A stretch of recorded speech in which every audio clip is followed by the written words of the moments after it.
మీద వేస్తే సమస్త లక్ష్ములను మనకు. ఏడుకొండల వాడి కథ. ఒక్క తులసి దళాన్ని ప్రీతితో కాని రుక్మిణమను నేను కానయ్యా, ఓ వెంకటేశ అంత శక్తి నాకు లేదయ్యా. తులసీ దళాలతో తులతూచుదామంటే, తులసీ దళాలతో తులతూచుదామంటే,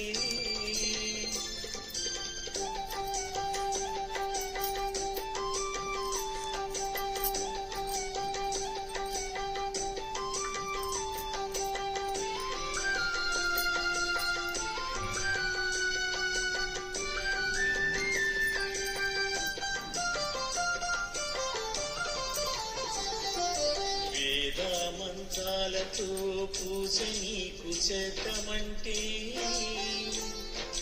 వేద మంత్రాలతో అన్నమయ్యను నేను గానయ్యా, ఓ వెంకటేశ అంత గాత్రం నాకు లేదయ్యా. అన్నమయ్యను నేను గానయ్యా, ఓ వెంకటేశ అంత గాత్రం నాకు లేదయ్యా. ఏడు కొండలు నేను నడచి ఎక్కుదామంటే,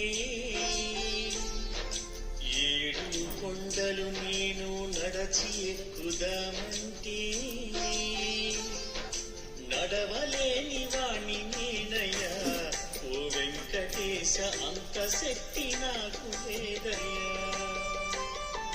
నడవలేని వాణ్ణి నేనయ్యా, ఓ వెంకటేశ అంత శక్తి నాకు లేదయ్యా. తులసి భక్తితో నిన్ను పూజిద్దామనుకుంటే, నిన్ను భక్తితో నిన్ను పూజిద్దామనుకుంటే,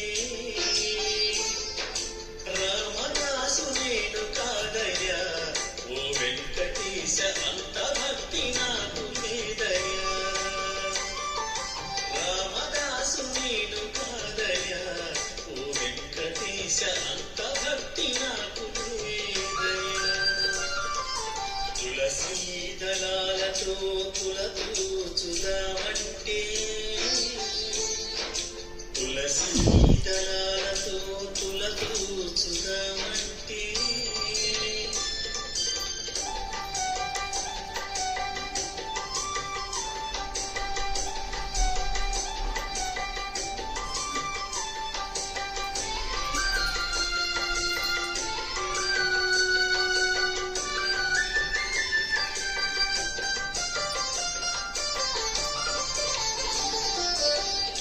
ఖర్చు పెట్టి నీకు పూజలు చేద్దామంటే, డబ్బు ఖర్చు పెట్టి నీకు పూజలు చేద్దామంటే, రాజును నేను కాదయ్యా, ఓ వెంకటేశ అంత డబ్బు నాకు లేదయ్యా. రాజును నేను కాదయ్యా, ఓ వెంకటేశ అంత డబ్బు నాకు లేదయ్యా. తులసీ దళాలతో తులతూచుదామంటే, తులసీ దళాలతో తులతూచుదామంటే,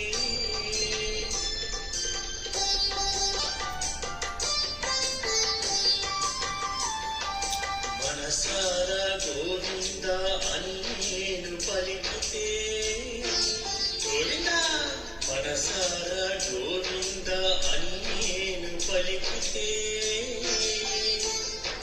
నీ కరుణ చూపరావయ్యా, ఓ వెంకటేశ మమ్ములను గోవరావయ్యా. నీ కరుణ చూపరావయ్యా, ఓ వెంకటేశ మమ్ములను గోవరావయ్యా. నీ కరుణ చూపరావయ్యా, ఓ వెంకటేశ మమ్ములను గోవరావయ్యా. నీ కరుణ చూపరావయ్యా,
ఒక్కసారి ఆలోచించండి, 1,000,000 పుణ్యాలు చేయాలి అంటే ఎన్ని జన్మలు పడుతుంది?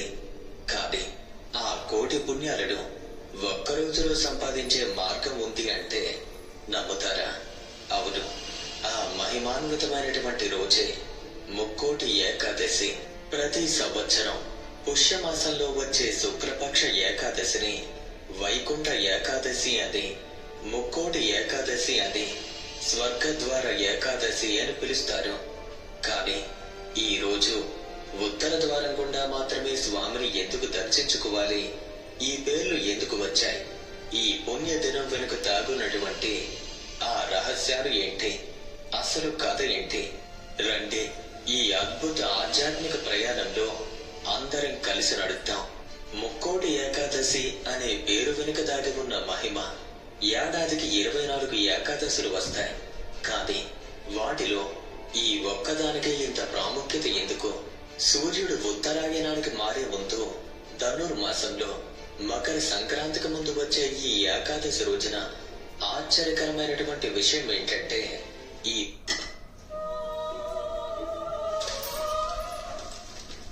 దారుడై 33 కోట్ల దేవతలతో కలిసి భూలోకానికి దిగివచ్చి ఆయన భక్తులకు దర్శనమిస్తారు. అందుకే ముక్కోటి, 3 కోట్ల ఏకాదశి అనే పేరు వచ్చింది. ఇక మరో అర్థం కూడా ఉంది. ఈ ఒక్క ఏకాదశి వ్రతం 3 కోట్ల ఏకాదశుల పుణ్యఫలాన్ని ప్రసాదిస్తుంది. ఇంకా ఈ రోజునే వైకుంఠ వాకిళ్లు తెరుచుకుంటాయి. అందుకే దీనిని వైకుంఠ ఏకాదశి అని పిలుస్తారు. దక్షిణాయనంలో మరణించిన పుణ్యాత్ములకు స్వర్గ ప్రవేశం కల్పించే రోజు కాబట్టి. ఇప్పుడు వైకుంఠ ఏకాదశి వెనుక ఉన్నటువంటి ఒక అద్భుతమైనటువంటి కథను తెలుసుకుందాం. కృతయుగంలో చంద్రావతి నగరం రాజధానిగా చేసుకుని ముర అనే భయంకరమైన రాక్షసుడు రాజ్యం వెళుతూ ఉండేవాడు. వాడు చాలా క్రూరత్వం కలిగిన వాడు. ప్రజలు హింసించేవాడు. దేవతల్ని ఓడించాడు. త్రిమూర్తులపైనే కాలు దువ్వటం మొదలు పెట్టాడు. ఇక భయంతో వణుకుతున్న దేవతలు వైకుంఠానికి చేరుకున్నారు. శ్రీ మహావిష్ణువు యొక్క పాదాల ముందు మోకరిల్లి ప్రార్థించారు. స్వామి, ఈ రాక్షసుల బారి నుంచి మమ్మల్ని కాపాడింది. శ్రీహరి యుద్ధానికి సిద్ధమయ్యారు. భీకరమైన సంగ్రామం మొదలైంది. 100 సంవత్సరాల యుద్ధం జరిగింది. కానీ ఎవరికీ స్పష్టమైన గెలుపు రాలేదు. అప్పుడు మురాసురుడు తెలివిగా సాగర గర్భంలో దాక్కున్నాడు. ఇక అప్పుడే శ్రీహరి గుహలో నిద్రిస్తున్నట్టుగా నటించారు. ఈ వార్త ఆ మురాసురుడికి చేరింది. ఇదే ఆదరం అని అనుకుంటూ ఆ రాక్షసుడు స్వామిని సంహరించాలి అని దుర్బుద్ధితో గుహలోకి ప్రవేశించాడు. కానీ అక్కడే ఒక అద్భుతం జరిగింది. విష్ణుమూర్తి యోగ నిద్రలో ఉన్నారు కదా. దుష్టతలంపుతో వచ్చిన మురాసురుడు వాడు దగ్గరకు రాగానే స్వామి శరీరం నుండి దివ్యమైన శక్తి ప్రవహించింది. ఆ శక్తి అందమైన కన్యగా ఆవిర్భవించింది. ఆమె కేవలం తన కంటి చూపుతోనే మురాసురుని భస్మం చేసేసింది. ప్రసన్నుడైనటువంటి శ్రీహరి అడిగారు, దేవి, నీకు ఏకాదశి అని పేరు పెడుతున్నాను. ఏం వరం కావాలో కోరుకో అని. ఆ దేవి 2 చేతులు జోడించి అందే, స్వామి, నేను జన్మించిన ఈ రోజు నా పేరుతోనే పిలువబడాలి. ఈ రోజును వ్రతం చేసి ఉపవాసం ఉండి జాగరణ చేసిన వారికి సకల పాపాలు తొలగి వైకుంఠ ప్రాప్తి కలగాలి. శ్రీహరి ఆ వరాన్ని ప్రసాదించారు. అందుకే ఆ ఏకాదశికి ఇంత విశిష్టత ఏర్పడింది. ఇప్పుడు ఇంకో విషయాన్ని మనం తెలుసుకుందాం. బియ్యం తినకూడదు అని ఎందుకు అంటారు అంటే, ఏకాదశి రోజు ఎందుకు బియ్యం తినకూడదు అని ఆశ్చర్యకరమైనటువంటి రహస్యం ఇది. ఏకాదశి రోజున మురాసురుడు బియ్యంలో దాక్కుంటాడు అని విష్ణు పురాణం చెప్తుంది.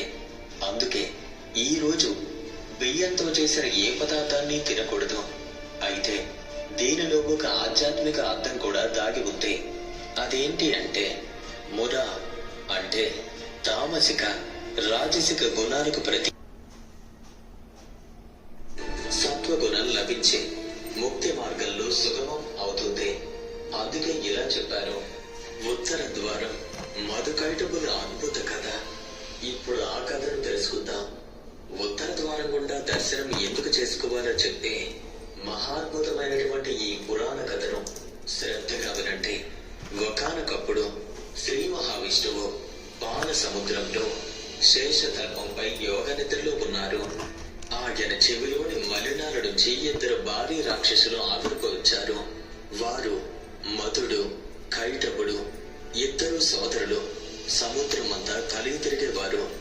మనం ఎలా పుట్టాం, మనకు మూలం ఏది, ఇలాంటి ప్రశ్నలతో ఎప్పుడూ సతమతమయ్యేవారు. శ్రీ మహావిష్ణువు నుంచి జన్మించడం వల్ల వారికి కొన్ని అద్భుతమైనటువంటి విశేష శక్తులు లభించాయి. ఒకరోజు అనంత జలరాశిలో సంచరిస్తుండగా పద్మాసనంపై కూర్చున్నటువంటి బ్రహ్మదేవుడు వారికి కనిపించాడు. వారి మనసులో ఓ దుష్ట ఆలోచన మెదలింది. ఓ బ్రహ్మ, మాతో యుద్ధానికి రా, లేకపోతే ఈ పద్మాసనాన్ని విడిచి పారిపో. బలహీనులకు ఈ ఆసనం తగదు. బ్రహ్మదేవుడు భయంతో వణికిపోయాడు. వెంటనే శ్రీ మహావిష్ణువును ప్రార్థించారు. శ్రీహరి ప్రత్యక్షమయ్యారు. మధు, కైటబ, మీరు నా నుంచే ఆవిర్భవించారు. ఈ రాక్షసత్వాన్ని వదిలేయండి. ఏం వరం కావాలో కోరుకోండి. వెంటనే ఆ రాక్షసులు పకపక నవ్వారు. ఏంటి, నువ్వు మాకు వరం ఇస్తావా? అది మాకు చాలా అవమానం. మేమే నీకు వరం ఇస్తాం. ఏం కావాలో కోరుకో అని అహంకారంతో పలికారు. ఇక వెంటనే శ్రీహరి చిరునవ్వుతూ అన్నాడు, సరే అయితే నేను కోరుకుంటున్నాను, మీరు నా చేతిలో మరణించాలి. గర్వభంగమైనటువంటి రాక్షసులు యుద్ధానికి సవాలు విసిరారు. అస్త్రాలు లేకుండా కేవలం చేతులతోనూ పిడిగుద్దులతోనూ ఎన్నో సంవత్సరాలు ఘోరమైన యుద్ధం జరిగింది. అప్పుడే అద్భుతం జరిగింది. యుద్ధంలో ఆ రాక్షసులు విష్ణుమూర్తి యొక్క శరీరాన్ని స్పర్శించారు. ఆలోచించండి, విష్ణుమూర్తి యొక్క పాద పద్మాలను దర్శిస్తే యక్షులు, దేవతలు, మహాత్ములు ధరిస్తారు. మరి అలాంటిది అతని శరీరాన్ని స్పర్శిస్తే ఎంత అనుభూతి కలుగుతుంది? ఒక్కసారిగా మధుకైటబులకు వారి మనసు మారిపోయింది. శరీరాన్ని తాకితేనే ఇంత ఆనందం. వైకుంఠంలో ఎల్లవేళలా ఉంటే వెంటనే వారిద్దరూ శ్రీహరి ముందు మోకరిల్లారు. స్వామి, మాకు అర్థమైంది. మా తప్పును మేము తెలుసుకున్నాం. మిమ్మల్ని శరణాగతి చేస్తున్నాం. మాకు ఒకే ఒక్క వరం కావాలి. మమ్మల్ని ఎప్పటికీ వైకుంఠంలోనే, ఎప్పటికీ మీతోనే ఉండేలా అనుగ్రహించండి. వారిని ప్రధాన ద్వారం నుంచి కాకుండా ప్రత్యేక ద్వారం ద్వారా తీసుకువెళ్ళాలి అనుకున్నారు. వైకుంఠంలో ఉన్నటువంటి ఉత్తర ద్వారాలు తెరిపించారు. ద్వారపాలకులారా, ఈ ద్వారం గుండా వచ్చే వారిని లోనికి అనుమతించండి. ఆనాడు పవిత్రమైన ఏకాదశి పర్వదినం. ఉత్తర ద్వారం తెరవగానే మధుకైటబులు శ్రీ మహావిష్ణువులో ఐక్యమయ్యారు. ఈ వార్త విని ముక్కోటి దేవతలు కూడా ఉత్తర ద్వారం గుండానే స్వామిని దర్శించి ఆయన కరుణ కటాక్షాలు పొందారు. విలీనమవుతూ మధుకైటబులు కోరారు, స్వామి, ఏ భక్తులైతే ఏకాదశి రోజున ఉత్తర ద్వారం గుండా మిమ్మల్ని దర్శిస్తారో వారికి వైకుంఠ ప్రాప్తిని కలిగేలా అనుగ్రహించండి. శ్రీహరి ఆ వరాన్ని ప్రసాదించారు. అందుకే ఈ రోజు ఉత్తర ద్వార దర్శనం చేసుకుంటే వైకుంఠ ప్రాప్తి లభిస్తుందని భక్తుల ప్రగాఢ విశ్వాసం. అయితే ఇప్పుడు ఇంకో కథని తెలుసుకుందాం. విభీషణుడి హృదయాన్ని కదిలించిన కథ. ఇది అద్భుతమైన కథ. ఒకసారి మహాప్రళయం జరిగింది. శ్రీ మహావిష్ణువు మళ్లీ సృష్టి గురించి ఆలోచిస్తుండగా ఆయన నాభి నుంచి ఓ తామర పువ్వు ఉద్భవించింది. అందులో నుంచి బ్రహ్మదేవుడు జన్మించాడు. విష్ణు భగవానుడు బ్రహ్మకు అన్ని శాస్త్రాలు బోధించారు. కానీ బ్రహ్మదేవునికి జ్యోతిష్య శాస్త్రం అర్థం కాలేదు. బ్రహ్మదేవుడు ప్రార్థించగా స్వామి శ్రీరంగనాథ రూపంలో దేవేరుడితో పరివారంతో ఓంకార రూపంలో ఉన్నటువంటి విమానంతో దర్శనమిచ్చారు. జ్యోతిష్యాన్ని బోధించి తాను వైకుంఠానికి వెళ్ళబోతుండగా బ్రహ్మదేవుడు వేడుకున్నారు, స్వామి, ఆ మానవులు కూడా మిమ్మల్ని కొలుచుకునే అవకాశాన్ని ఇవ్వండి, విగ్రహ రూపంలో కొలువు తీరండి అని. అందుకు ఆ శ్రీ మహావిష్ణువు అంగీకరించారు. గరుత్మంతుడే ఆ విమాన విగ్రహాలను బ్రహ్మలోకానికి మోసుకొచ్చాడు. విరజానది తీరంలో ప్రతిష్ఠించారు. కాలక్రమంలో ఆ విగ్రహాలు సూర్యుడు, వైవస్వత మనువు, ఇక్ష్వాకుడు, శ్రీరామచంద్రుడి చేతుల మీదుగా పూజలు అందుకున్నాయి. ఇక రామాయణం అనంతరం శ్రీరాముడు తన అవతారాన్ని చాలించే ముందు ఆ పవిత్ర విగ్రహాలను తన పరమ భక్తుడైనటువంటి విభీషణుడికి బహుమతిగా ఇచ్చారు. లంకలో ప్రతిష్ఠించుకో, నీ రాజ్యాన్ని పుణ్యభూమిగా మార్చుకో. కానీ ఒక్క షరతు విభీషణ, లంక చేరే వరకు ఈ విగ్రహాలను నేలపైన పెట్టకూడదు. ఇక విభీషణుడు ఆనందంతో బయలుదేరాడు. కావేరీ నదీ తీరం చేరుకున్నాడు. అప్పుడు సంధ్యావందన సమయం అయింది. స్నానం చేసి సంధ్యావందనం ఆచరించాలి. కాని విగ్రహాలను నేల పెట్టకూడదు. ఏం చేయాలి? అటూ ఇటూ చూశాడు. ఒక బాల బ్రహ్మచారి కనిపించాడు. బాలక, నేను సంధ్యావందనం చేసుకుని వచ్చే వరకు ఈ విగ్రహాలను జాగ్రత్తగా పట్టుకో. ఆ బాలుడు అన్నాడు. సరే, కానీ కొన్ని గడియలు మాత్రమే పట్టగలను. సమయం మించితే క్రింద పడేస్తాను. విభీషణుడు వెళ్ళిపోయాడు. సమయం మించిపోయింది. ఆ బాలుడు విగ్రహాలను భూమిపైన పెట్టేశాడు. విభీషణుడు పరిగెత్తుకొచ్చాడు. ఆ బాలుడు భయంతో పరిగెత్తుకు వెళ్లి దగ్గరలో ఉన్నటువంటి వినాయకుని యొక్క గుడిలో దాక్కున్నాడు. కోపంతో ఊగిపోతున్న విభీషణుడు లోపలికి వెళ్లి ఆ బాలుడు తలపైన గట్టిగా ముట్టికాయ వేశాడు. ఆ క్షణంలో ఆ బాల బ్రహ్మచారి వినాయక విగ్రహంలో ఐక్యమైపోయాడు. అప్పుడు తెలిసింది ఆ బాలుడు ఎవరూ కాదు, సాక్షాత్తు ఆ గణనాథుడని. విభీషణుడు క్షమాపణ కోరి రంగనాథ విగ్రహాలను కదిలించేందుకు ఎంతగానో ప్రయత్నించాడు. కాని అవి భూమికి అతుక్కుపోగా విభీషణుడు కన్నీళ్లతో వేడుకున్నాడు. స్వామి, లంకకు రండి. ఇక వెంటనే శ్రీరంగనాథుడు ప్రసన్నుడై పలికాడు. విభీషణ, ఈ ప్రదేశం నా నివాసంగా ముందే నిర్ణయించబడింది. దుఃఖించుకో. ప్రతి వైకుంఠ ఏకాదశి నాడు ఇక్కడకు వచ్చి ఉత్తర ద్వారం గుండా నన్ను దర్శించుకో. విభీషణుడు ప్రణమిల్లి వెంటనే లంకకు వెళ్లిపోయాడు. ఇక ఆ ప్రదేశమే శ్రీరంగంగా ప్రసిద్ధి చెందింది. ఆ బాలుడు దాక్కున్న కోవెల తిరుచిలోని తచ్చిపిల్లయార్ కోవెలగా ప్రసిద్ధి చెందింది. ఇప్పటికీ ఆ వినాయకుని విగ్రహం పైన సొట్ట చూడవచ్చు. ఇప్పుడు ఇంకో కథను మనం తెలుసుకుందాం. నమ్మాల్వార్ కరుణ వైకుంఠ ప్రాప్తి. ఇది ఒక అద్భుతమైన కథ. వైకుంఠం 2 భాగాలుగా కలిగి ఉంటుంది. కార్య వైకుంఠం, ఇందులో మహర్షులు, దేవతలు, భక్తులు అందరికీ అనుమతి. రెండవది కరుణ వైకుంఠం, శ్రీహరిలో ఐక్యమయ్యే అర్హత ఉన్న వారికి మాత్రమే. ఇక ఆల్వారుల్లో ప్రసిద్ధులైనటువంటి నమ్మాల్వార్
శ్రీనివాస